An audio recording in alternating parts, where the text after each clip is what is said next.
So firstly, my name is Jiva for the participants that are here with us for the first time. And I welcome you at the fifth already conversation in the scope of a risk change program that XOP Association for Contemporary Art is organizing. We started in February. But due to the pandemic, we needed to move, of course, everything online. And it's a series of lectures, conversations, workshops that in different aspects and on different levels deals with the common topic of the risk change project, contemporary migrations. It brought together various profiles of researchers, artists, different cultural operators, activists, theorists, and through the past years, we presented a lot of new artwork productions, research, books, online publications, workshops, and other activities. One of the focus, of course, of the project was also to increase and to encourage the mobility and a knowledge exchange, experience exchange, and also different collective practices. And today, I'm very happy that we have the opportunity to speak with our guests. With some of them, we collaborated already in different projects, programs during the project itself, Risk Change. May that be exhibitions with Armina, Dana, also conferences with Aigul and Khalid, for example. And today they prepared an online conversation titled ČARDAK. They will explain more about what ČARDAK is and the whole conceptual background also of this conversation. And I wanted to also introduce the speakers and guests today. Of course, everyone is very much encouraged and welcome to engage in the conversation. Our guests today are Hamza Aziz, Khalid Ali, Dana Beroš, Aigul Hakimova, and the Unwar Space Lab team, Karla, Crnčević, Armina, Pilav, and Servet, Cihangiroglu. And I wanted to emphasize also that Karla, Armina, and Servet, who will also start with the conversation, were part of the touring residencies program that we started to organize and work on in November. They visited 3 different locations. It was Novi Sad in Serbia, different places in Malta, and Rijeka. And about their research project called No Connection, they will also speak today. And just to use this moment, because they're also preparing an online project consisting of multiple parts.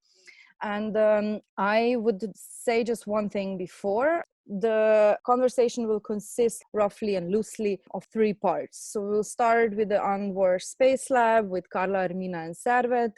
After that, we will listen to a short presentation, introduction lecture, let's say, by Dana Beroš. And then we will follow with Hamza, Khalid, and Aigul. Let's start. I will give the word to Armina, Pilav, Karla, Crnčević, and Servet. So Armina, Servet, Karla, thank you. Thank you, Jiva. I will just share my screen because I also prepare some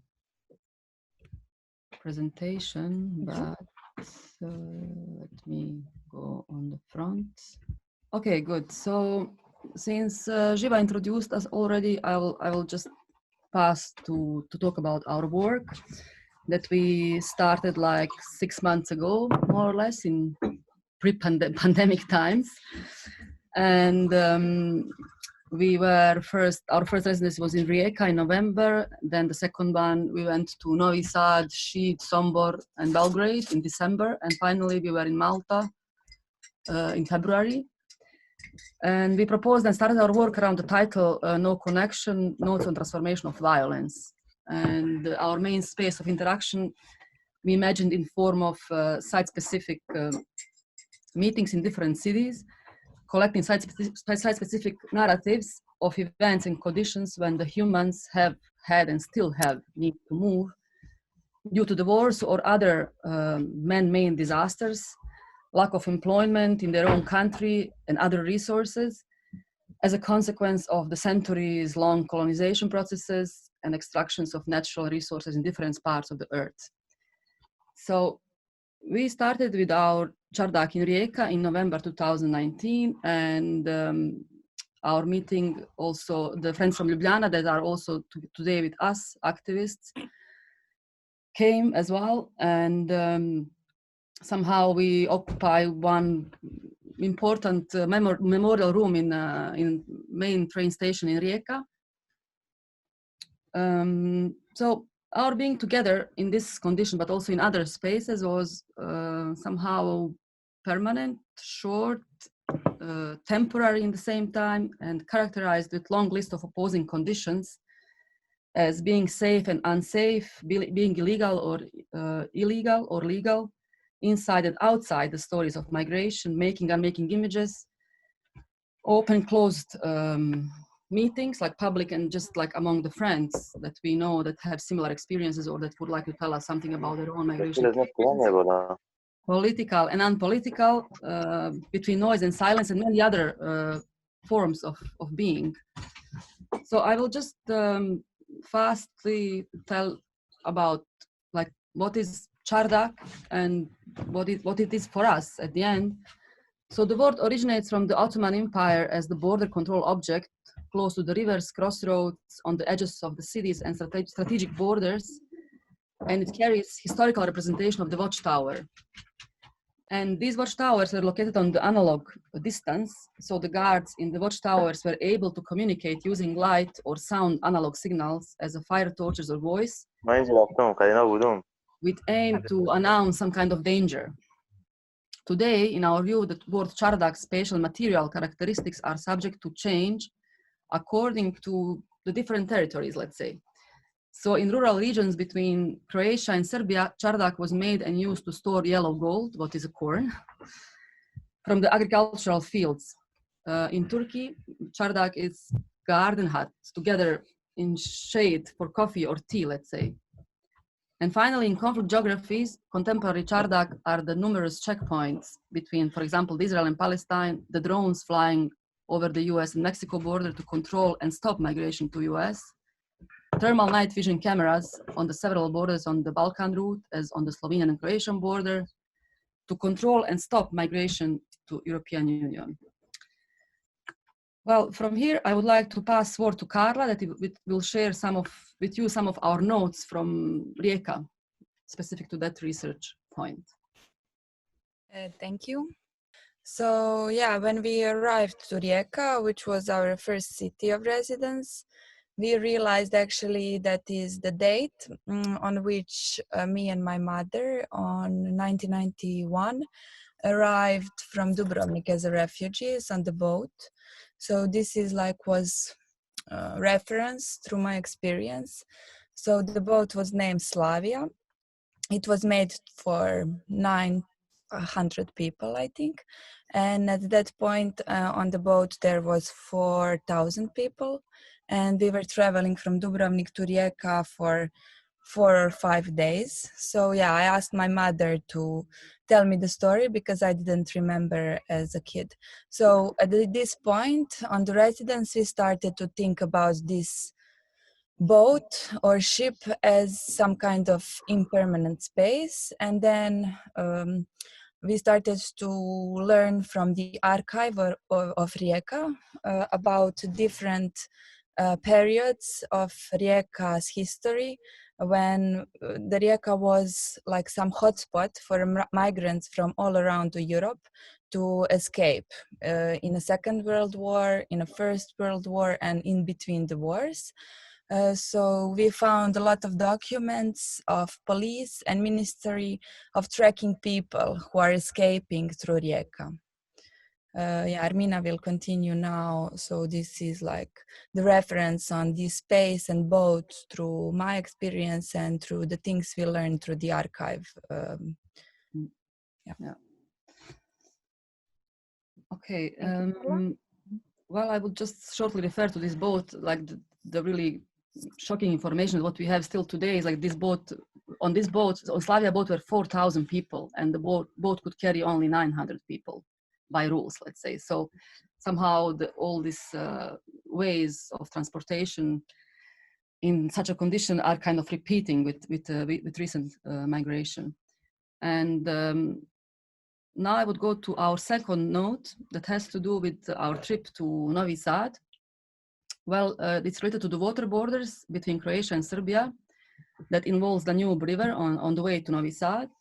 So we crossed the river between Erdut in Croatia and Bogojevo in Serbia. That is about like 1 hour from Novi Sad. And just after the border, we documented long streets of empty homes due to 90s war and the recent economic migrations from both Serbia and Croatia, let's say. But why this area is important? Because we found out through our research that Danube officially is not the border between these two countries. It means it's not marked administratively as a consequence of the war in 90s. But today it is guarded by the border police and violently stops the people on the move by the police on both sides and the water stream. So morning after we arrived to Novi Sad, we learned that 6 people drowned in Danube near Karavukovo village. And to cross the river, they used boat that is for 2 people. And we also interviewed one Kurdish man staying in Sombor refugee camp, and we found out that metal boats for this kind of transport, you can see in these photos, are sold to migrants for 100 euros. And usually they are overcrowded, and also river is kind of fast or cold, and it was not the best time actually to cross. But the number of people who are dying to cross Danube from Serbia to Croatia is growing since the EU borders were closed in 2016. And without precise information actually on the numbers, because not everyone is found in that transit. Well, besides Serbia and Croatia, Danube flows through Germany, Hungary, Austria, Slovakia, Romania, and Ukraine. And in the nation-state-oriented studies of the post-Yugoslavia and post-war countries, it is often represented as the river of the European integration, as, for example, the article that is entitled Croatia as a Danube country in Geo Journal, which are actually academic interpretations of the river that do not consider its recent political and violent space of separation, let's say.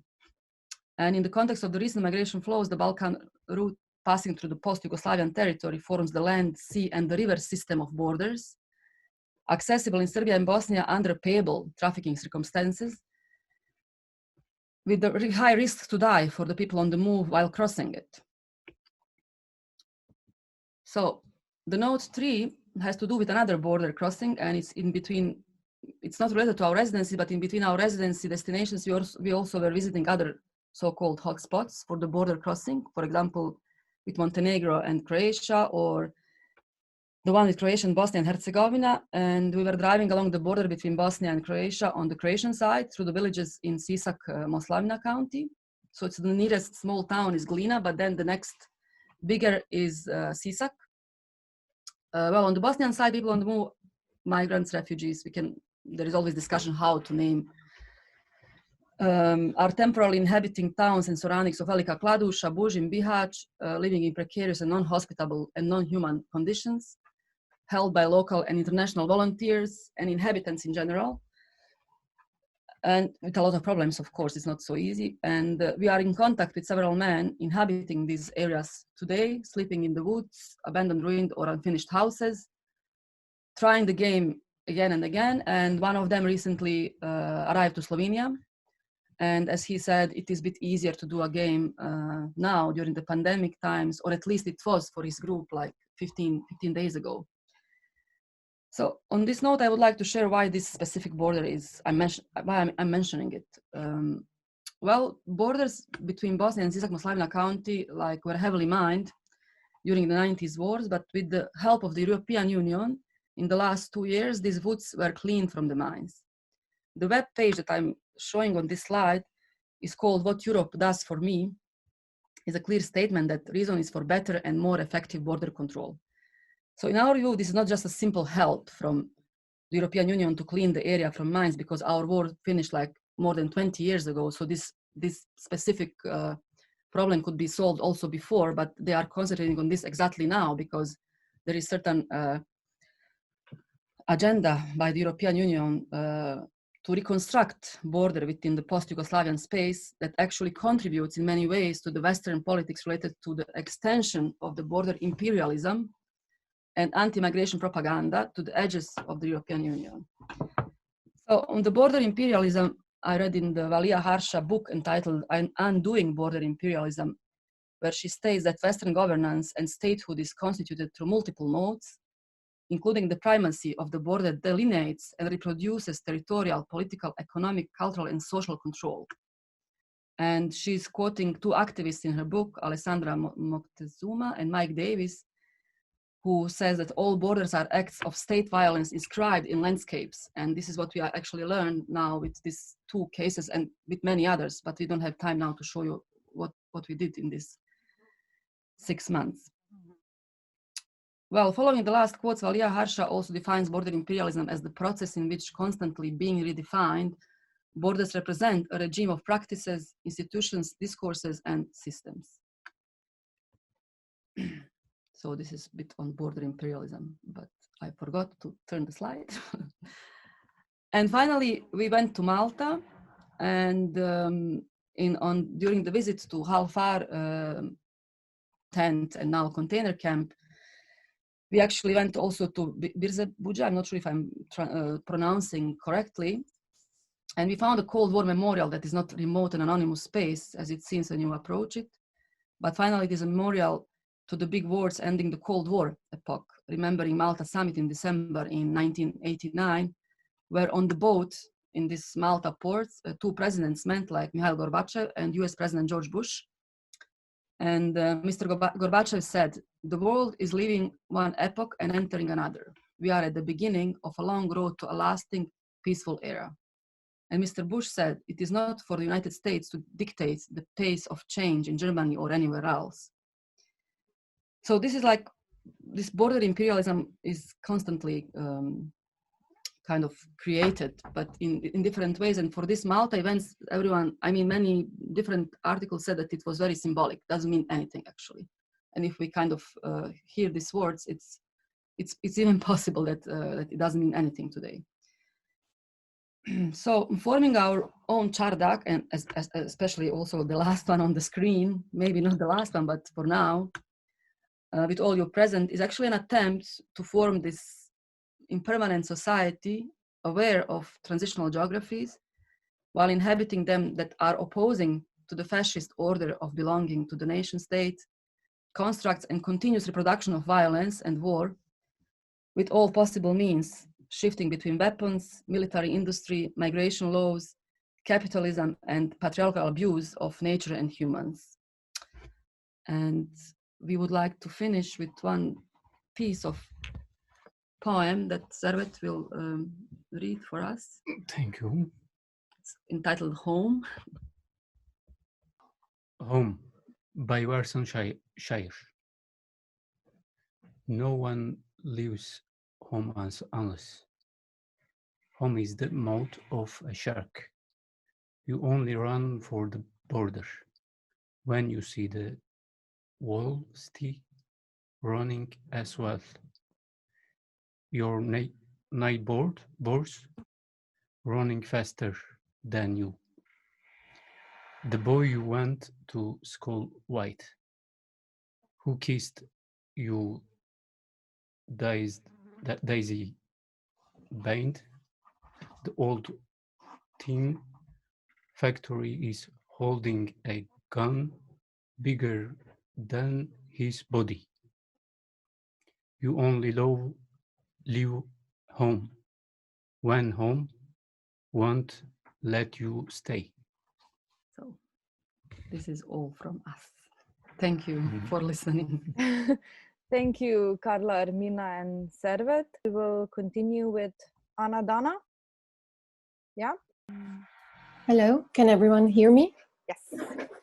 Hi there. I'm very happy to be part of this ČARDAK impermanent community happening online, and I would like to contribute with another contested borderscape that at the moment maybe is not in the focus, at least not geographically where I'm based now, and it's the border zone between France and UK.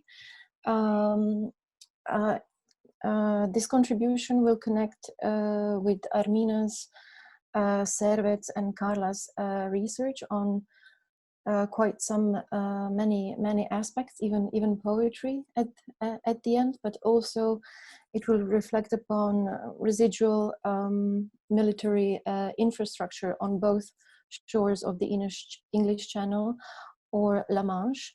I will show you, well, before showing everything, I need to say that this research was not just artistic research, but it was also it had a performative part, an educational part in UK, in the little town of Folkestone, and it was done within the Folkestone Fringe organization and European project called Magic Carpets. And on this research, I have been collaborating with Georgie Scott, George Corey. George Corey was the filmmaker and the documentarist, and also with John Law, who was doing the audio mastering of the field recordings that was done on both sides, in UK and in France, Calais and Dunkirk.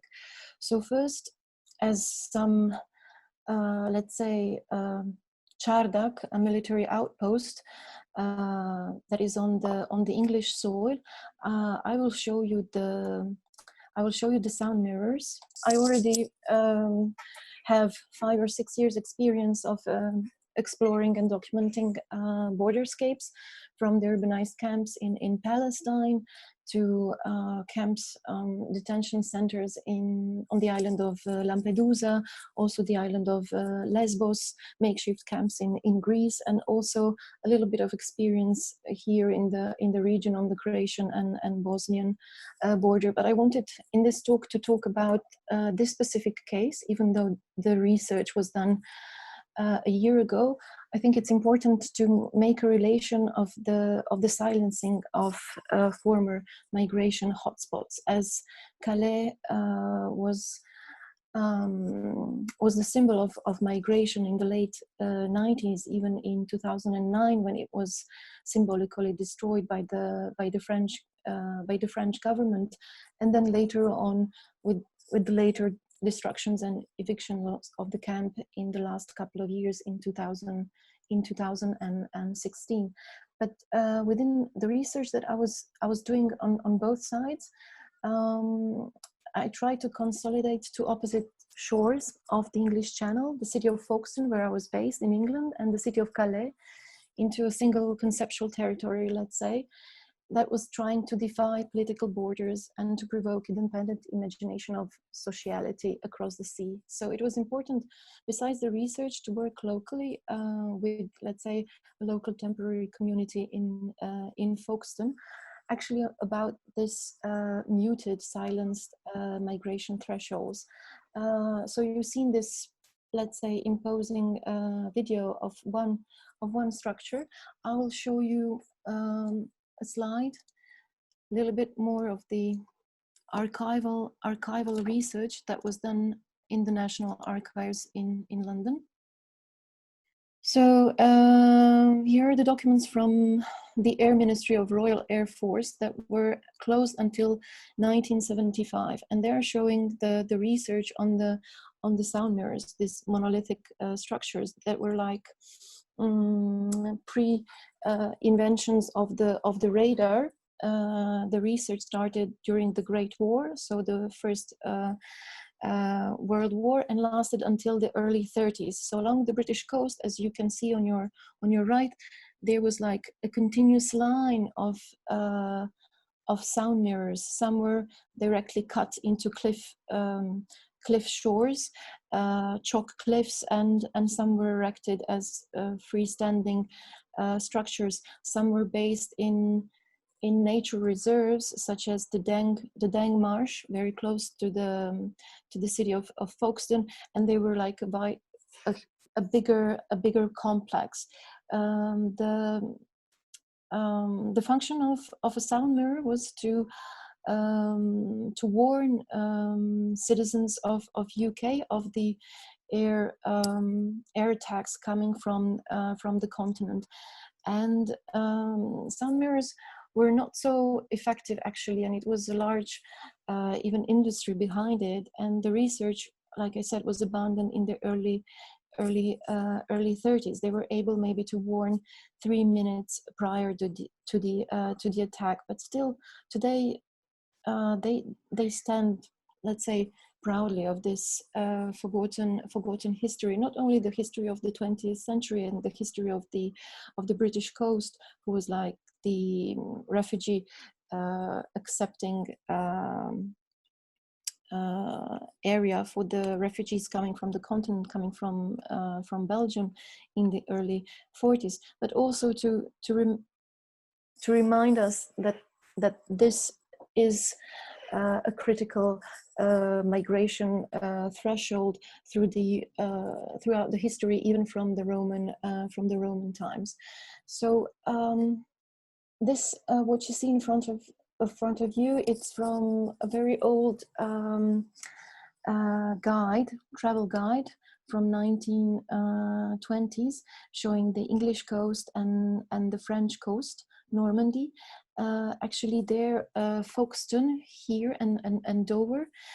Before Dover, Folkestone was the main port and the main connection to the French continent, and somehow it was, let's say, in the middle between capitals, between London and Paris. And Folkestone actually is quite famous for its aristocratic retreat nature. So this what I'm showing is a map focusing more on the continental part, because I wanted to share that the shock actually and the ignorance of mine coming to the European continent and looking around the port of Calais and the port and the places of the jungle migrant camp, that actually French part was just a small slice of the Atlantic, of the so-called Atlantic Wall, which was built by the Axis in the early 40s to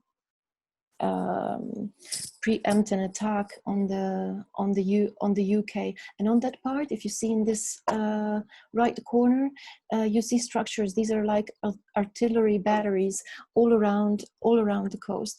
I'm just talking about this to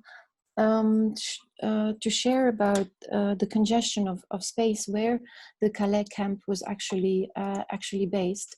And this image just shows one of the bunker spots, and there are like thousands of them along the coast, and how they are, let's say, eaten by the nature.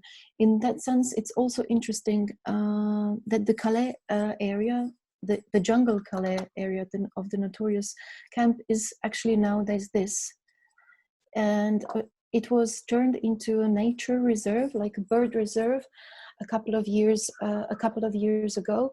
And I wanted to stress this sort of whitewashing, let's say, cleaning of the critical migration thresholds.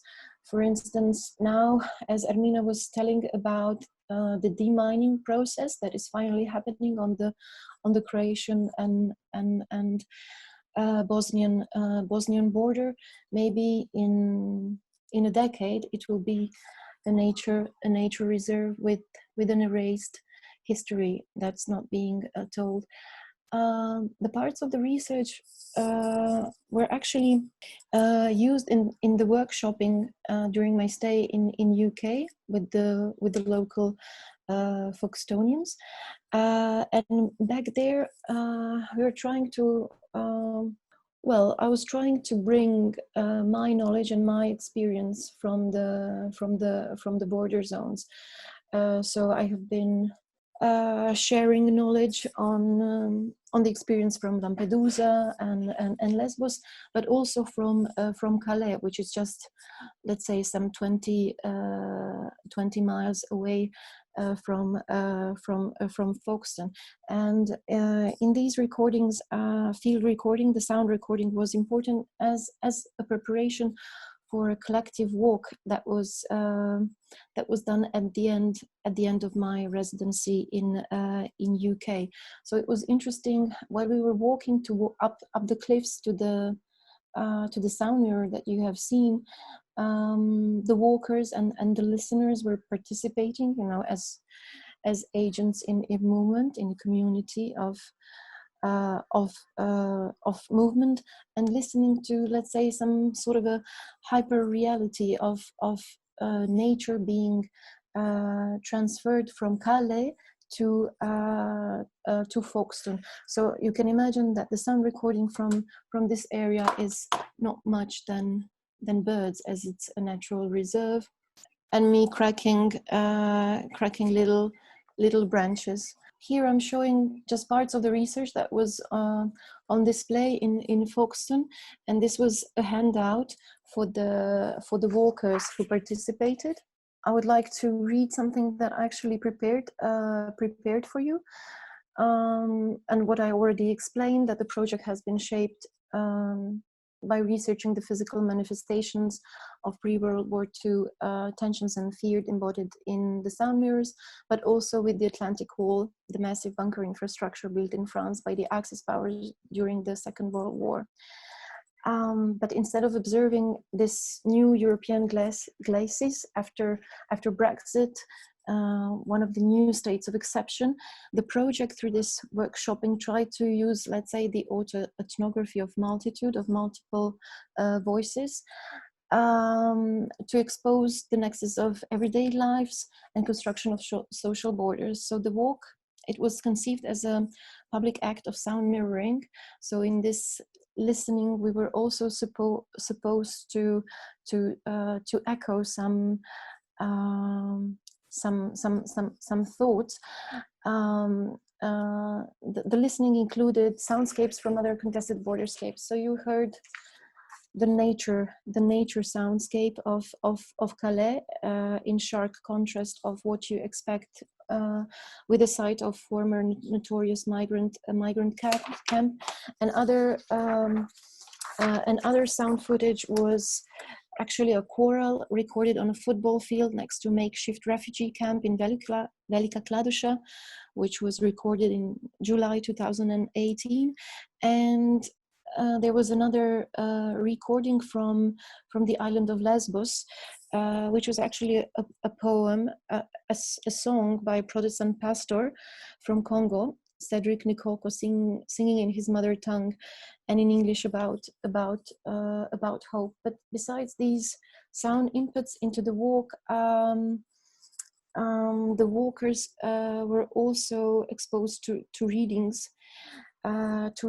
From Hannah Arendt, Men in Dark Times, or Audre Lorde, The Transformation of Silence into Language and Action, and also to poems written by the same Protestant pastor that I've mentioned to you. I would just like to read two short excerpts. One of Audre Lorde. What are the words you do not yet have? What do you need to say? What are the tyrannies you swallow day by day and attempt to make your own until you will sicken and die of them still in silence?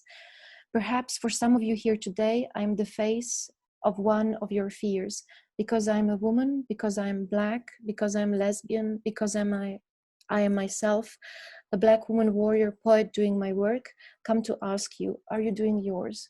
So it's important to say that it was a mixture of audience doing this actually quite long walk up the cliffs. I hope you see now the image. It's the end of the walk, where we actually recited a broken poem that we have been constructing collectively. It goes along what Armina was saying, because in border thinking, and these are actually also thoughts of one Iranian ethnologist, migrant and academic, to refuse to think about belonging and to think about warriors from the outside. What do we see from the outside, and to refuse the perspective imposed by the Western modernity in the belonging, a system that demands us to fit in. As opposed to that, and let's say this botanical way of thinking of human beings being rooted in the soil, trying to think about new and critical links between individuals and places, let's call it between souls and soils. With this work, with the sound recordings, and actually I go way back as a curator. I was working a lot with sound artists. For instance, in the project on Lampedusa, sound was very important, from the field recordings from the cemetery of broken ships to the detention camps that was then modulated into an immersive light and sound installation. It draws to this sonic agency, actually explained by an artist, but also a theorist, Brandon Labelle. In his work, actually, he's drawing sound to functions that are divided into figures of resistance, and the invisible, the overheard, the itinerant, and the weak. So how can we deploy sound and listening to address conflict? How can we create the unlikely publics to foster mutuality in this sense? How can we work with something that is on the edge of appearance? How can we work with this fragility and weakness and make it a strength? So in this sense, the echoing from two shores, from the French to the British and vice versa, it was important to think of it as practices adept of appropriating and mimicking, to give support to the appearances that never quite fit in, the sounds that never quite fit in. We don't want to see, we don't want to hear what was going on, we don't want to know about the undercurrent migration flows, and that comes return to the dominant order, let's say, and to the master tongue, the English, the lingua franca, in our own performative manner, that is reshaped with the different rhythms. So it was important, and it was important to create it collectively. It was important to understand, that all these cultures and movements of emancipatory practices, even though this was done in a very safe surrounding of a cultural European project, show us the limits and put us to the limits on the public sphere and into the struggle of politics. So actually important to stress the weaknesses, the unheard, something on the edge of the appearance. How can we collectively vibrate on it and use it as a pathway to hope and new solidarities? That was, let's say, the concluding line. Thank you, Anadana. Then I would suggest that now we continue with Aigul, Hamza, and Khalid. Khalid is coming from Eritrea, and I'm very happy to see him again. He also participated in a conference we organized together with Info Kolpa and Aigul from Association Gmaina. The Pushing Forward conference was focusing also on the Balkan migration route, and there's a recording with Khalid and Aigul as well, where you can also watch and listen to the conversation. Also Zahir participated, who is also here with us. So I will just give the word to Hamza, Khalid, and Aigul. Okay, thank you. Okay. Hello, everybody. It's we are together, so I had to go to another room because we are using two devices. I hope the voice is right and the connection is quite stable. First of all, just to say hello to Tani, our friend from Afghanistan, who is now living in Spain, who used to live with us in Slovenia. He is also with us, and also Ahmed and Samer. Welcome, and welcome also to everybody from all over the world, I guess we are here right now. So today we are three. My name is Aigul, as already Jiva said. I will, in 1 or 2 minutes, give a word to Khalid and put the screen share. So what is InfoColpa? As before Jiva said, InfoColpa is a new initiative that appeared in 2018. Just to understand just a few words. We all remember 2015. There were 20,000 people on the border with Croatia and Slovenia, almost every day. Not for a long time, but in October, November, December. And then in 2016, in March, European Union started closing the border. So from 2016 March, April, the borders were already closed, but people were still on the move. And in 2018, in May, we started going to Bosnia and Herzegovina to track the line of pushbacks. We call it also collective expulsions, but the collective expulsions, very violent ones, were already happening on the border with Croatia and Serbia. So our comrades from Croatia, they were already doing these watchdog, monitoring what's going on and working on all these things. Slovenia is a very specific country of Balkan. On the other side, it doesn't want to be the part of Balkan. And it is on the border, right? And Slovenia is Schengen.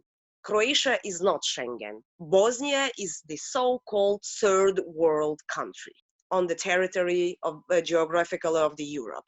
So what is going on right now is that European Union is using both Bosnia and Serbia, of course Albania and Montenegro as well, to keep migrants far from the doors of the fortress Europe. So first it will be Khalid. I will share the screen. Okay. And my first question to Khalid. Khalid, can you introduce yourself and say what was your route? I am Khalid. I'm from Eritrea.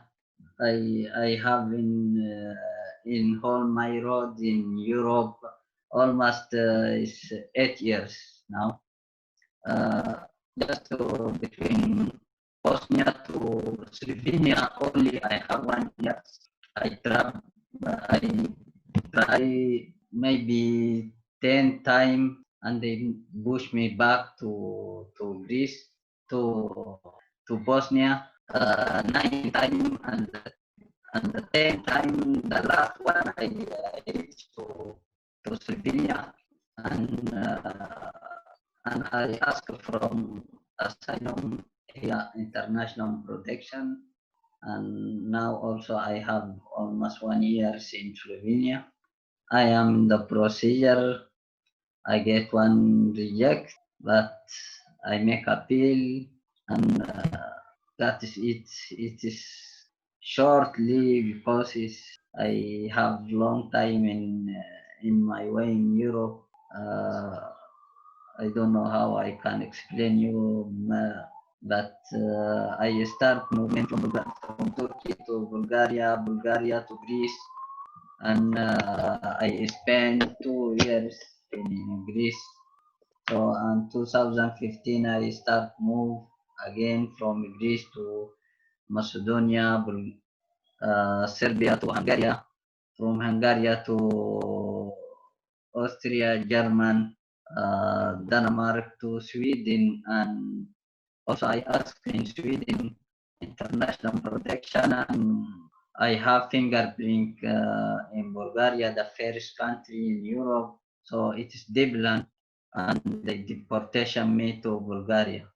And I spent in Bulgaria also around 3 years and without answer.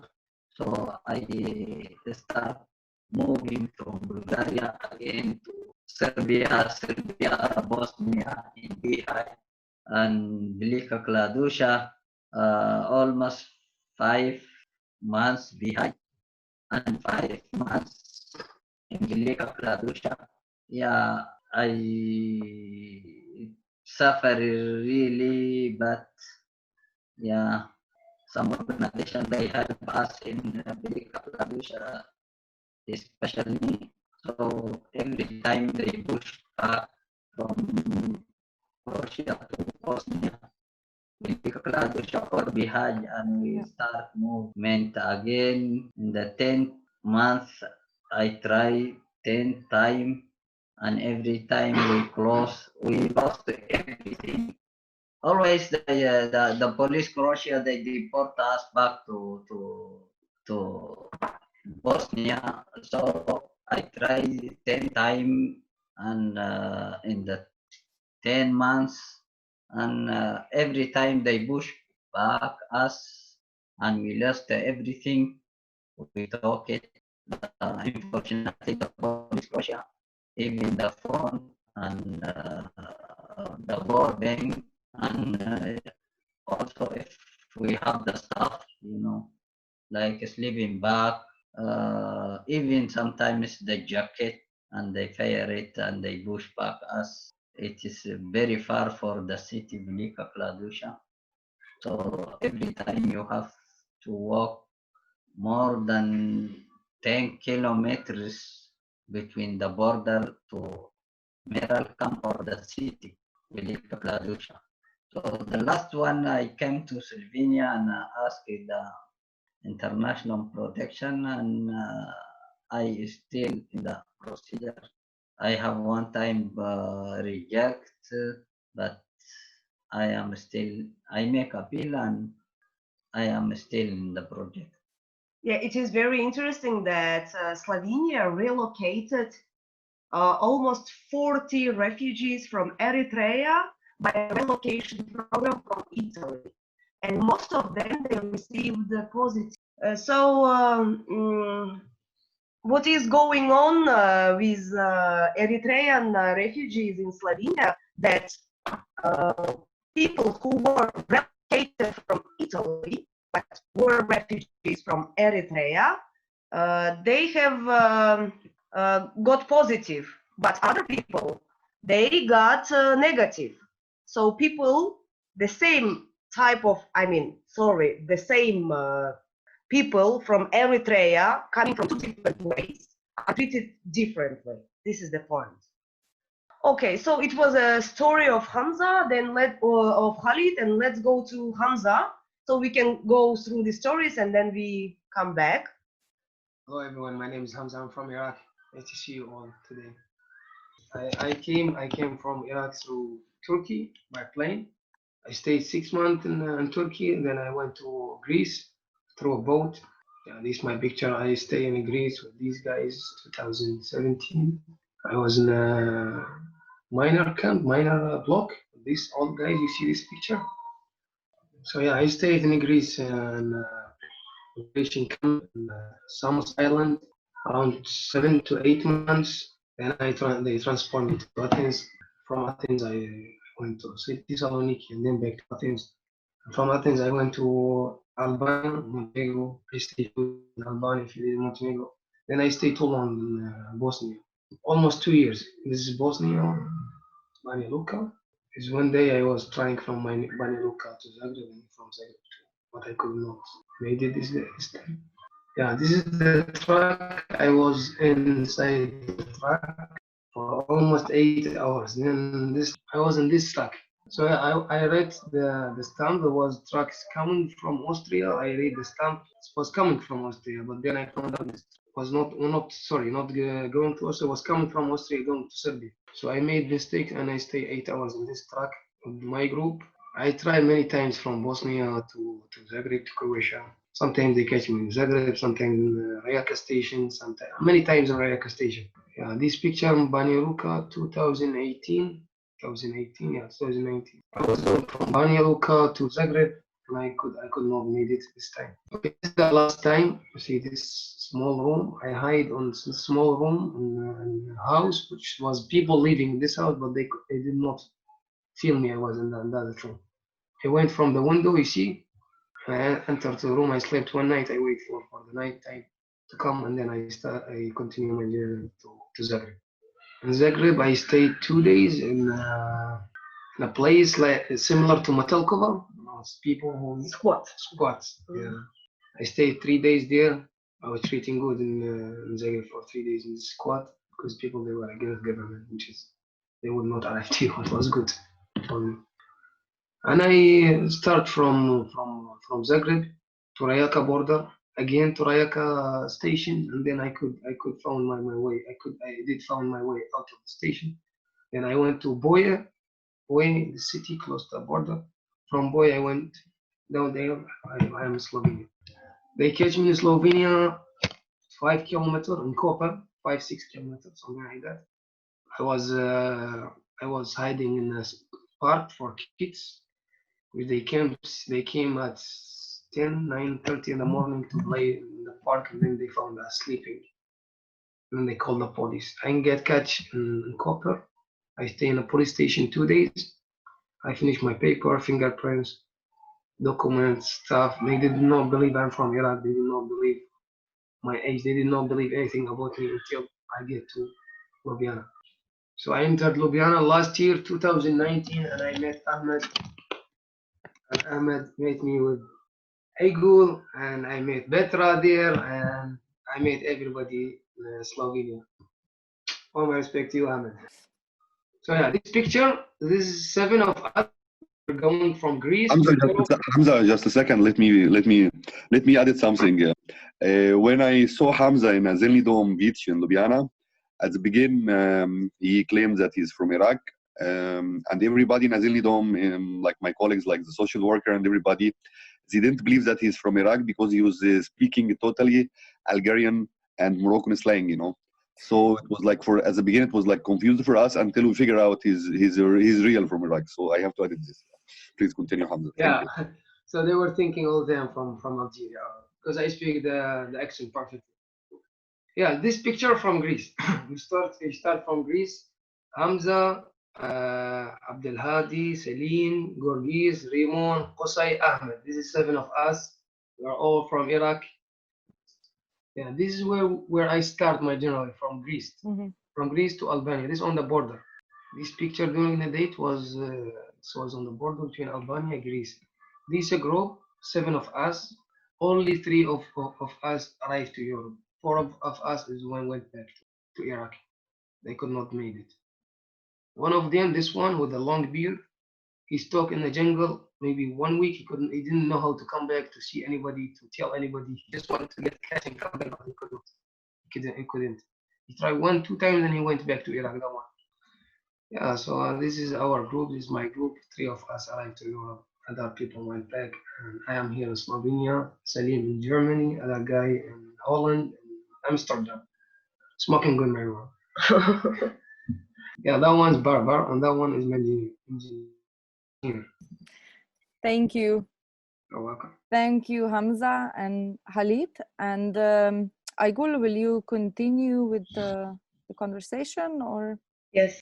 So it's a kind of a new report that was made on the border externalizations. You know, it's you can see the borders of the European Union, and you have this small island inside, which is actually Albania and the ex-Yugoslavia. And this small island is used as the field or terrain by the European Union to proceed, to experiment, to test, and to finance the politics of externalization of border. So each year, the number of the amount of money they are using not only for the countries that border with European Union inside of the European geographical territory, but also the countries that are already in inner part of Africa, like Niger, like Senegal, which is actually bordering on ocean on the other side. So this is the border. I wanted to tell you that not the before, but this is the border of the European Union for, let's say, from the point of what they are doing. So they are financing a few billion of euros into the governments of all these different countries around the European Union to stop and control and manage the migration. Most of the accent they are putting lately is Libya, and Niger, and Egypt, by the way. Why? You will see now. So there are two borders. One is the border of the European Union, which is here, which is quite well known. There is no United Kingdom anymore, and there is a European Economic Partnership with Norway, Switzerland, and another border that has many other countries included, especially lately, Ahmed, it's Egypt, because Egypt will receive a lot of money. They will put a new institution. It will be an academy for border officers from 22 African countries, and you can see all these countries are listed here, who will get official education in Cairo and also in Europe in order to protect Europe from their own countries. So it's a kind of a new report which I found recently. Otherwise, we have been working on pushbacks like 2 years, and we made a report last year. Pushbacks are going on every day. There are not so many news because of COVID-19, but every day Slovenian police is officially pushing back to Croatia, and Croatian police is pushing back to Bosnia and Herzegovina. This is what the story of Slovenia connected to the borders. But on the other side, I should put an accent again that freedom of movement is still alive, regardless the very violent measures used by national police forces of non-Schengen or non-European countries like Serbia, Bosnia and Herzegovina. Non-Schengen is Croatia. People are still managing to come to Slovenia or to come to Europe. Maybe it will be also the part of discussion later on better, because there are many people with this kind of experiences. But regardless, the borders, they are fences like Hungary or Slovenia putting, regardless the many equipment they are buying, the dogs they are having, people will always find a way to come to the point of destination, which actually is a very strong statement. Why? Because this statement usually keeps people on the move alive. It is against the perception of people on the move who are presented in media and in actually civil society as mostly victims of these regimes, different border regimes. But on the other side, these are actually the avant-garde of the biggest movement of Europe at this moment. So if we also include the current political situations in many different European countries and take into consideration the freedom of movement and the fight of borders, the fight of confinement, against confinement, and the fight for a better life, the fight for equality, and the fight of rights that should be for everybody, the only at this moment very powerful political for disease around some European countries. So this is from my part. Thank you very much to all of you. Should we now all just unmute and just talk?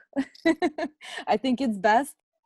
Okay, now everybody is unmuted, and I would like to thank all of you for your contributions and for sharing your knowledge, your experiences, your research. your life with us. And if someone wants to start with some questions, for example, or would someone like to add, respond to anything, so please. What I would like to add something about the border police and pushing back from like Slovenia to Croatia and Bosnia and etc. Yeah. Like daily we are receiving in asylum home like asylum seekers who are coming walking and coming to asylum home itself and asking for asylum itself. They are coming by GPS, and when they come, they change something in the maps. So when the police check their phones, they couldn't find where's the road they take it. Yeah. So that's what I want to add in. Yeah. Okay. The square move to Craig. Maybe you want to say something? No, I've got a question for Anna. Hi, Anna. You looked at the structures that were around during the First and Second World War on the borders there, which is quite interesting because today is actually VE Day. But did you relate further to structures that have been put in place to hold people in the jungle, so to speak? Can I just sorry before Anna before you answer, I wanted just to add something that Craig is also an artist and photographer, and you did a research project also on the autonomous surveillance systems and drones. So, yeah, that's correct. Yeah. Just to give this background a little bit. Sorry. Thank you. Well, I spent only 2 days on the French side, one day in Dunkirk and one day in Calais. And actually, when I was in Calais, going around the jungle, the physical manifestations of bordering were only the ones of this nature reserve. So people were still living in the neighboring woods, but they were not so before, because it's been already some 3 years that the camp has been evacuated. Actually, the French government came in with the containers. If you remember those photographs of even like high-rise buildings out of containers for people to come in. It was not only about Calais. There is like there was a system of migrant camps, but Calais was mostly famous for its let's say autonomy and social practice, and of an exceptional society. In that sense, it was important to demolish it. Some other camps in the nearby, for instance, Grand Saint, I remember it was even managed by an organization who usually deals with rock festivals, etc. So it was a very strange situation. But I must tell you that unfortunately I did not have a lot of time to spend in the soil of the ex-jungle. Very close to it, it's also this area of the Atlantic wall. Some parts are also put behind fences, but some have been inhabited by migrants as well. These are like really large subterranean facilities, maybe even 2 stories below earth. And it was interesting that after the Second World War, actually, Festungen, Germans call it the Festungen, they were abandoned on the same day, on the 8th of May as today, when German Reich capitulated. And after the Second World War, hi there, okay. Sorry guys, I'm back. I just wanted to say it's interesting, this transformation and the number of afterlives a certain structure, a military structure has. Sorry. So it was interesting that after the Second World War, the Atlantic Wall, of course, with all let's say the symbolic baggage that it had, has been abandoned for some time. But there was a certain period when it was turned into even how to say holiday homes. So you can find You can find some different military structures really turned into seashore villas.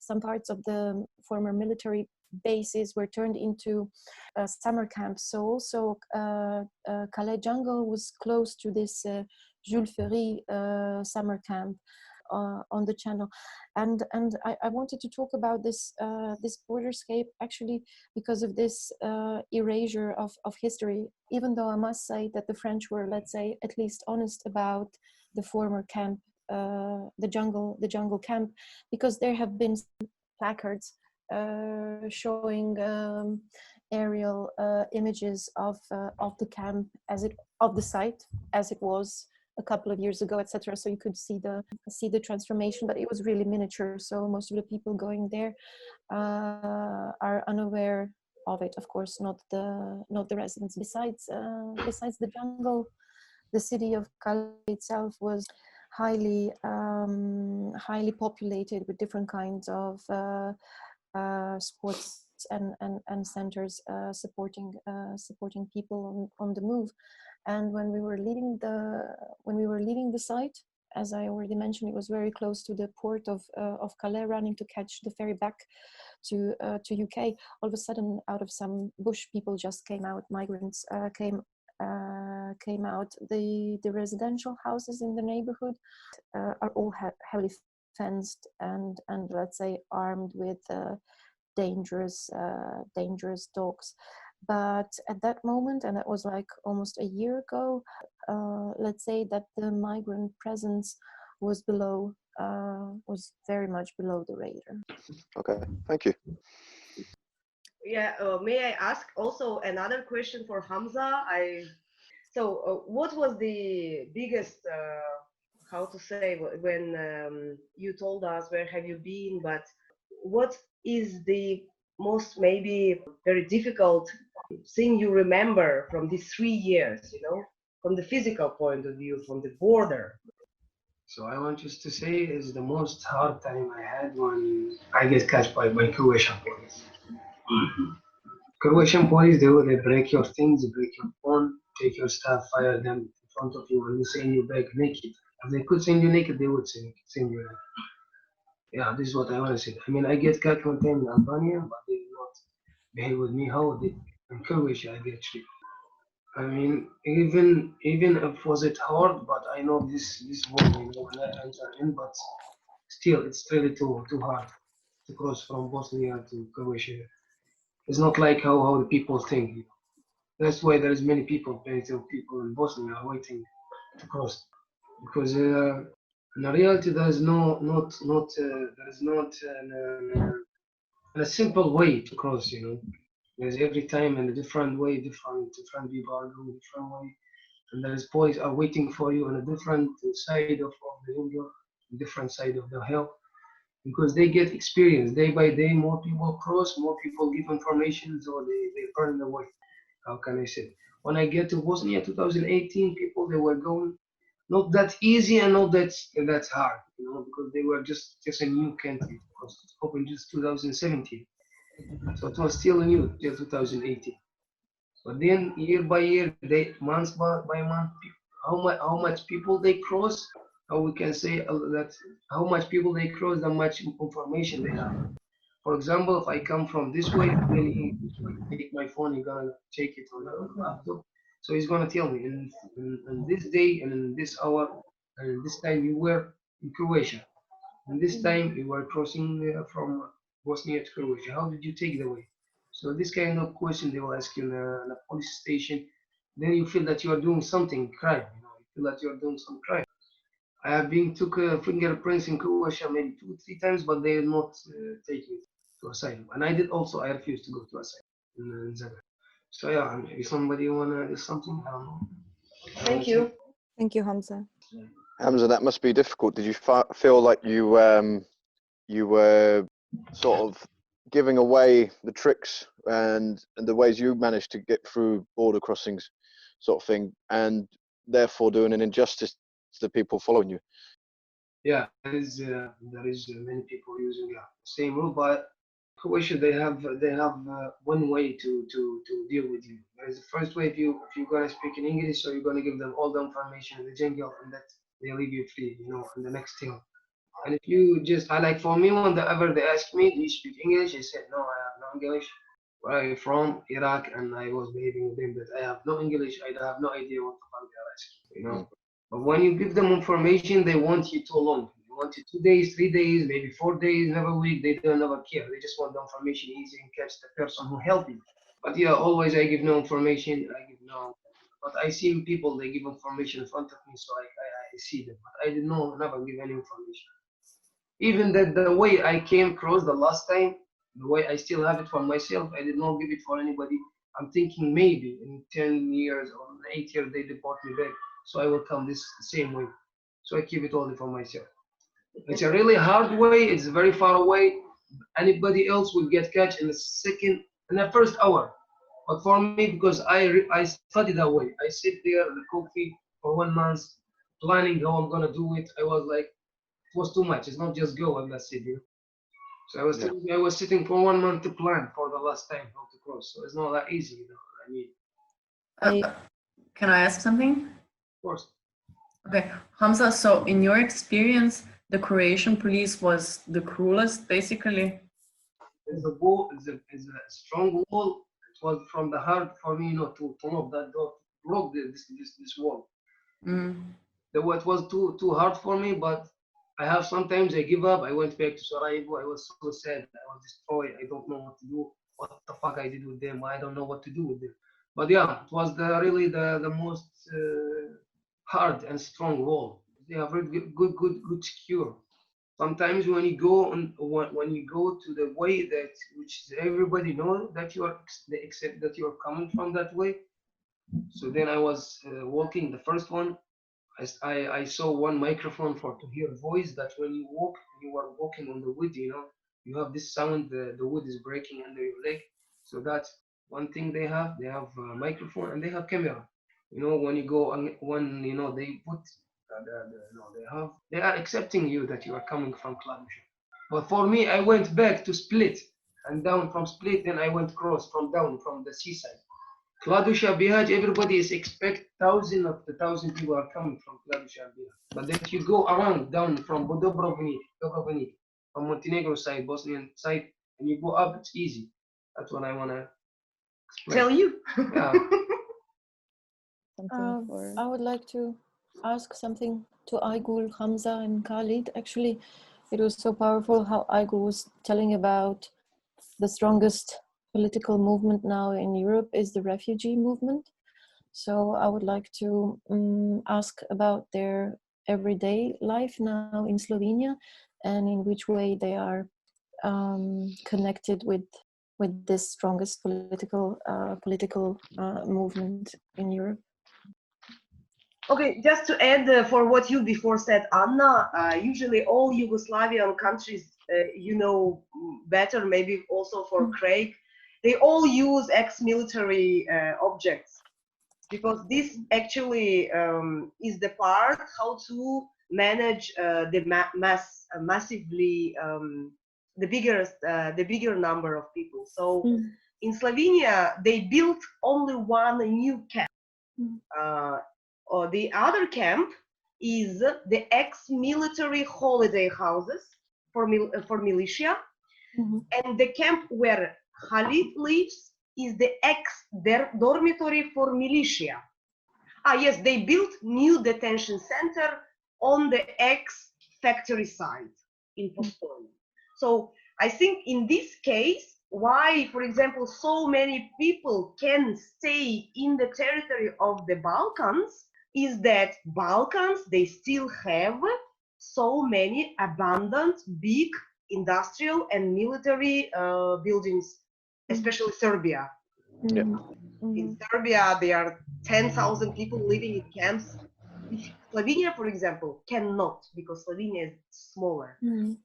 But everyday life is a new big subject. So I just leave you guys, you tell, because you live. Yeah, it is not. I am living in the camp Kotnikova, example. and it is different from British. British, you can sleep in one room, 12, maybe sometimes 12, more. 8 people, so like 18 Wait, in one room? yeah. in the beach, but in Kotnikova only 2 people in the room, and 3 times food. This the last decision, yeah, for the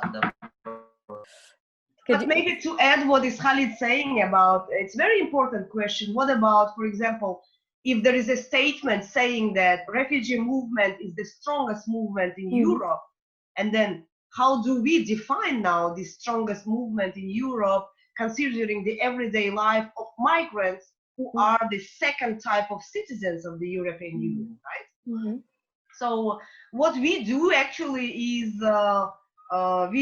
we are trying to get self-organized. Of course, this is maybe we are more political activist community, but when we work with people who are coming from different parts of the world via Balkan route, we are trying to work as less possible as non-governmental organizations.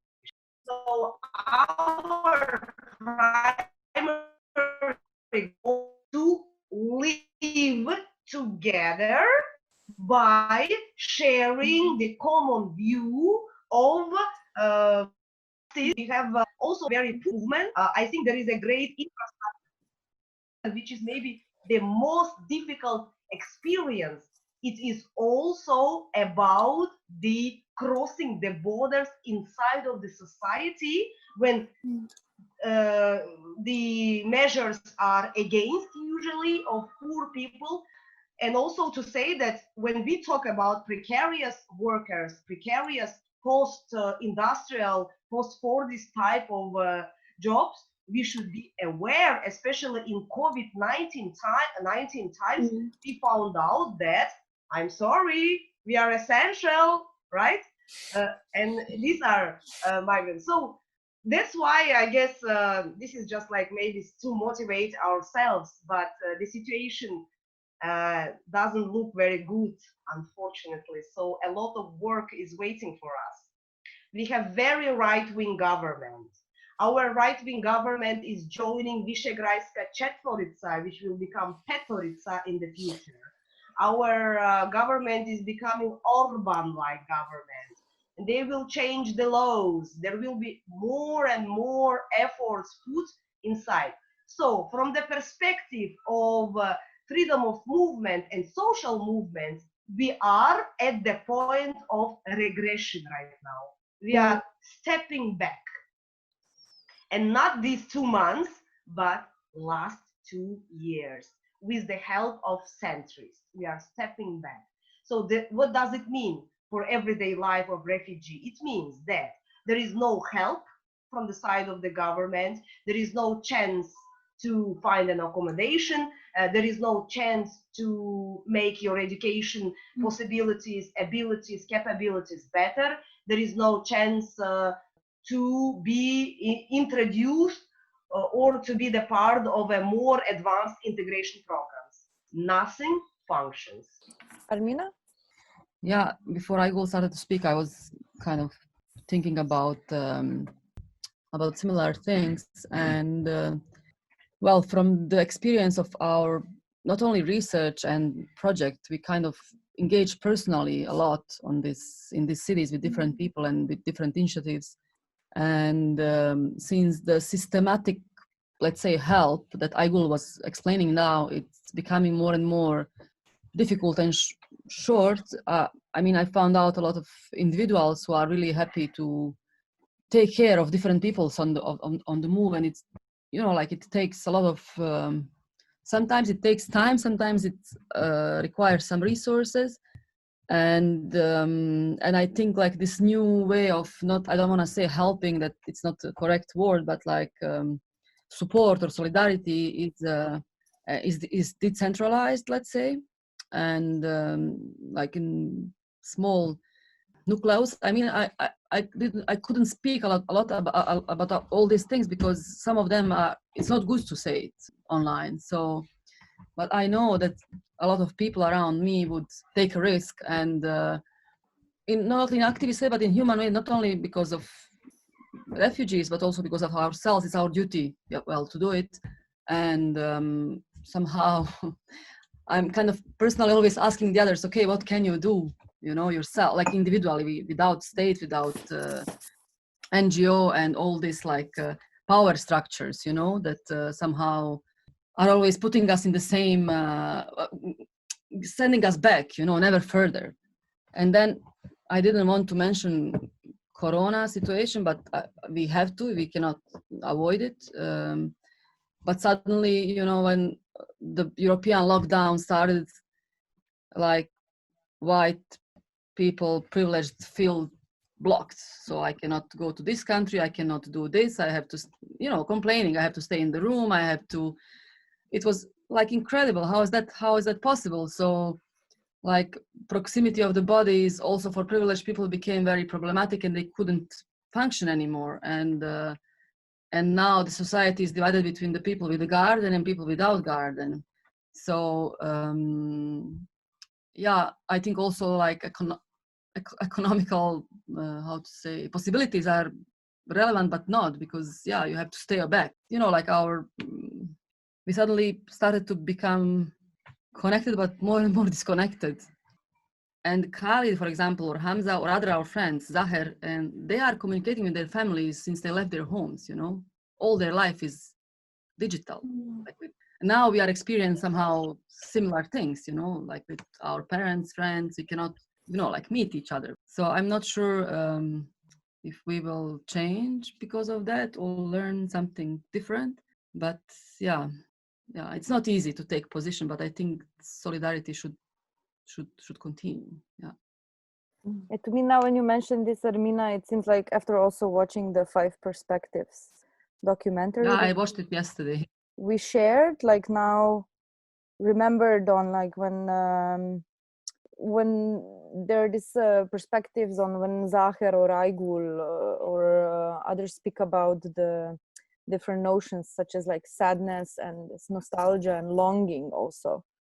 It's like, to me, it seems very, in a way, different. Maybe I'm not, of course, it's not a definite answer, but like this, when you said this disconnection, you know, like there are, Hamza and Khalid, you communicate so many years only through digital media with your family. But I think that, I mean, it's perhaps still a different experience because it has a different background. It has a different kind of disconnection. You know, it's so burdened with all the other baggage that comes with this disconnection. Like, I mean, to be honest. Yeah, but I think I'm not comparing. No, I didn't mean that. But just because now I remember the documentary yesterday and the things that were said and communicated in the. Sorry. No, don't worry. It's okay. But the most interesting thing from the videos I watched yesterday is about this question of privacy. Mm-hmm. That Aigul, who was talking about privacy? I don't remember now. One of the person from these 5 perspectives was talking about against privacy, against concept of privacy, and Allah, I guess. Allah, yes. I think it's very important to listen these ideas that he has actually. So. Yeah, but happy to meet you all, even in the small screens. Yeah. Yeah, perhaps maybe if like Hamza and Khalid, if you both share spaces, like how do you think about this question of privacy also here? Like, what is privacy now in this sense to you, as like being here, also building a community, like a family around you, but then in a way you live in this in Vich and in Kotnikova, where I imagine there's no privacy, like physical. Yeah, so in the camp normally I don't speak to my family so much, maybe from months to months, from 3 weeks to 3 weeks. Sometimes they don't have internet in Iraq, which is during the black protest time in Baghdad. So sometimes they have internet, I can contact them, but sometimes they don't have internet because Iraq is breaking the rules of a human right by cutting the internet. You know, that we cannot contact with each other. Yeah, but sometimes I speak on the phone. I mean, I speak on Facebook most of the time, but I speak outside when I go to coffee or sitting somewhere. Talk to them. I cannot speak with them in the camp, and I cannot show them my life in the camp. I never tell them I'm living in the camp. Yeah, here it comes also to this other part where you, maybe I wanted to ask this as well, because now, but Yeah. it's also a quite intimate question, since it's this kind of, you're here, and then it's always like what you share with your family, what you share with someone you now have this relationship only like during, you know, phone calls and so on. So how, I mean, it's not really a question, sorry, but I cannot imagine the difficulties of this as well. Like, you know, always having this feeling that you cannot share everything with them and so on. Yeah, of course. I can only share my picture with them, my good time, whatever I have. So I miss them so much. I would like to, like, I'm retired from Europe. 3 years, I have no paper. I don't know. I don't know how I'm going to see my family. When I'm going to see them, how I'm going to see them, I don't know. Still have hope I'm going to see them. For me too, it's too difficult. Eritrea, there is no connection.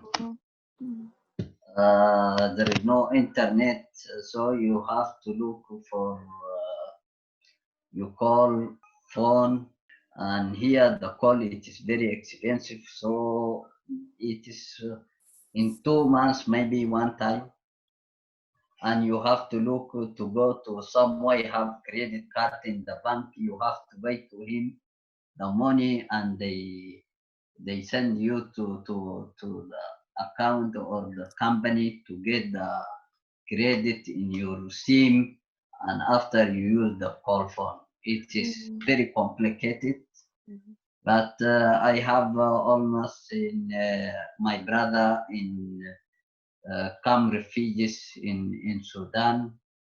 So this only one I have one with him contact in the week one time, maybe in 2 weeks one time maybe, but for the other no way. Anyone else has maybe wants to share something? Okay. Hey, thank you everyone for your time and for your investment in this and all the preparation and the meetings and so on. And I hope that maybe next Friday we are somehow online as well again, when we will see some parts of the research Armina, Karla and Servet made. You can also see like the material you were showing before, Armina, and it's also on your blog that I posted in the event, so you can also check that out.